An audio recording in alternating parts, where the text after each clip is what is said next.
ikintu ni ikihe kirusha agaciro amafaranga. Nza kuza gusanga hari ikintu gituma amafaranga kwirukaho, igitekerezo. So iyo ufite igitekerezo amafaranga azasanga cya gitekerezo, kuko iyo ufite igitekerezo rero nabwira abantu bana basoje segonderi bashaka ibitekerezo bishobora kuba byahindura inosi cyangwa se igihugu cyacu. Ikindi cya kabiri, ntabwo ushobora kugira igitekerezo gishobora kugira impact cyangwa impinduka kizana muri societe nyarwanda cyangwa se n'umuryango wa igihe utaramenya uwo uriwe.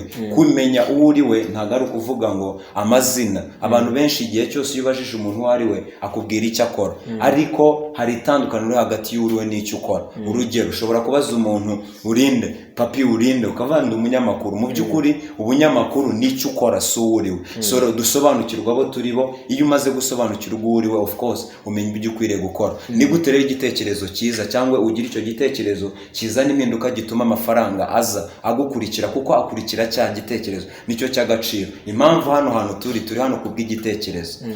Impamvu izino nyubako tubona abantu bateye imbere, tubibateye imbere kubw'igitekerezo. So rero mu by'ukuri igitekerezo, ufata ibitekerezo by'abandi. Urugero, hano hari ibitekerezo biri muri kino gitabo. Mfata igitekerezo cyuriya nkabihuriza hamwe, namara kubihuriza hamwe nkakuramo ikindi gitekerezo ariko nakuye mu makuru atandukanye nagiye numva. So dukwiriye gushaka information mu buryo bwose butandukanye kugira tubone igitekerezo kizatuma tubaho. Nicyo ngicyo nabwira abanyeshuri basoje segonderi, bareke gutegereza bihangire imirimo nk'uko leta ibidushishikariza. Twihangire imirimo kuko nicyo kintu cyonyine kiriho kugira ngo abana batere imbere.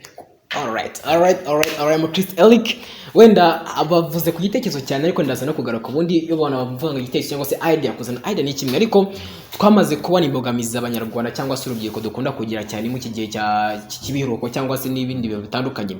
Social medias cyangwa se imbuga nkoranyambaga ni bimwe mu bintu bifata urubyiruko cyangwa se bishobora gufata urubyiruko bigasa nkaho bibaye barrier. Bikurire ko ntabwo utamenya kuzikoresha neza cyangwa se n'ibiki. Ubundi social media wenda watangiye twibwira social media, ubundi nyuma yo kutwibwira social media twazikoresha gute?